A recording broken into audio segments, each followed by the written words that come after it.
कश्मीर में एक बार फिर गोलियां चली, लेकिन इस बार निशाना कोई आतंकी नहीं था, बल्कि एक गाड़ी में बैठे कुछ आम लोग थे।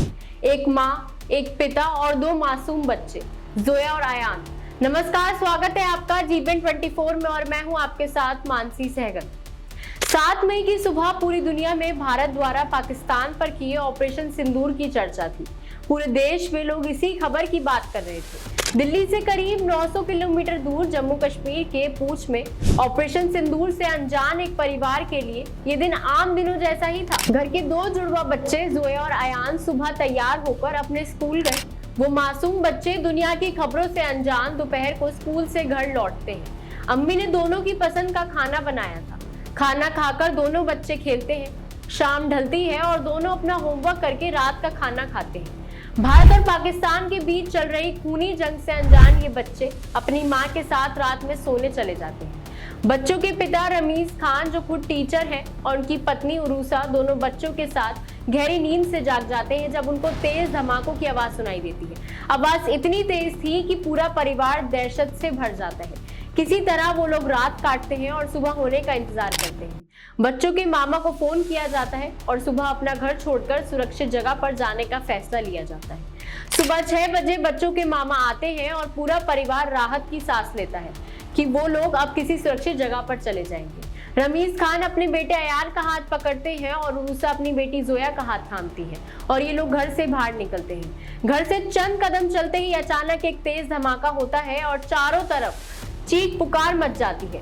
कुछ देर के बाद जब उरूसा को होश आता है तो उसके सामने उसकी 12 साल की मासूम बच्ची जोया खून से सनी पड़ी दिखती है। उसकी सांसें थम चुकी थी। वो बदहवास होकर अपने पति और बेटे को खोजने लगी। पास ही उसके पति रमीज खान खून से लथपथ एक तरफ बेहोश पड़ा था।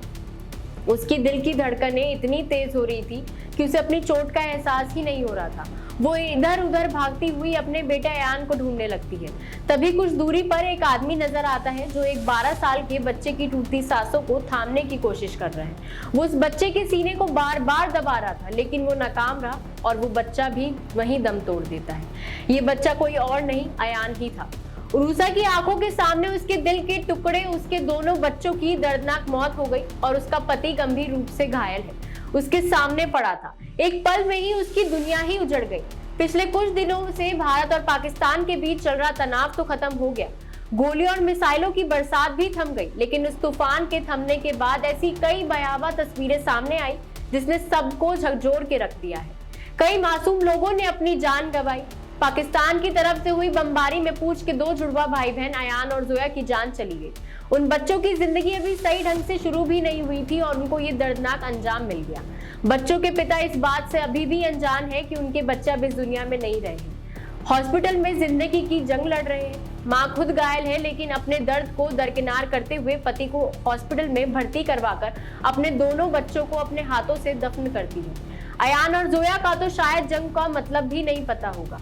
12 साल पहले जब इस परिवार में जुड़वा बच्चों को जन्म हुआ तो घर में खुशियों का माहौल रहा होगा। उनके माँ बाप ने अपने बच्चों को लेकर हजारों ख्वाब सजाए होंगे। अपने घर के आंगन में उनको उंगली पकड़कर चलना सिखाया होगा, लेकिन इस नफरत की लड़ाई ने सब कुछ खत्म कर दिया। उनके हाथों से उनके बच्चे छूट गए। इस जंग में सिर्फ अयान और जोया की जान नहीं गई, बल्कि कई मासूम लोग शिकार बने। सीज फायर के बाद पाकिस्तान अपने देश में जीत का जश्न मना रहा है। पूर्व पाकिस्तानी क्रिकेटर शाहिद अफरीदी विजय रैली में शामिल होकर भारत के खिलाफ जहर उगल रहे हैं। आखिर ये जश्न किस बात का है भाई? मासूमों की मौत का? 2 साल की बच्ची आयशा नूर का क्या कसूर था? उसको क्यों मारा गया? पाकिस्तान के हमले में 20 से ज्यादा आम नागरिकों की जान गई है, जिनका कोई कसूर ही नहीं था।